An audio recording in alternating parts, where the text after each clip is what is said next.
कसं झालं आहे ना की ज्या गोष्टी मुळातच नेचरमध्ये अवेलेबल आहेत, आज त्याच गोष्टींसाठी माणूस पैसे देऊन तिकडे राहण्यासाठी जातो आहे.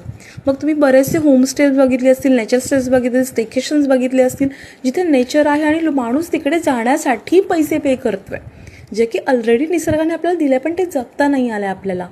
आता काही वर्षांनी मे बी असं सुद्धा होईल की जी पण जांभा दगडाची घरं असतील किंवा मग जी पण आदिवासी लोकांची चिखलाची किंवा झावळ्यांनी बांधलेली घरं असतील ना, त्या घरामध्ये राहण्यासाठी सुद्धा माणूस हाय पे देऊन सुट्टी किंवा वॅकेशनसाठी जाणार आहे.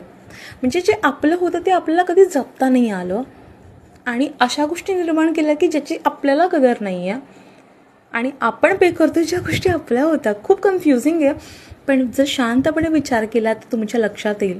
पण आज आम्ही वॉकला गेलो होतो इव्हिनिंगला आणि इतका सुंदर एरिया होता ना. आता नेक्स्ट पुढे प्रोजेक्ट सुरू आहेत ॲक्च्युली. वसई ईस्टचा एरिया आहे हा. खूप सुंदर होतं. मला हे वातावरण इतकं आवडलं होतं की मला असं वाटलं की यस, इथे चहा किंवा कॉफी घेऊन बसलं पाहिजे.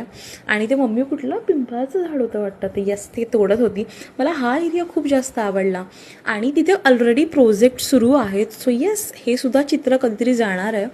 नंतर आम्ही घरी पोचता विचार केला की दुकानातून काही गोष्टी घेऊयात.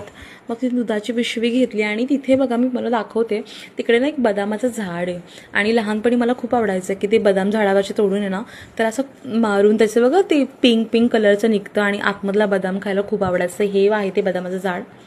आणि इथे माझे हात खूप लाल झाले दुधाची पिशवी पकडून. तर थँक्स फॉर वॉचिंग.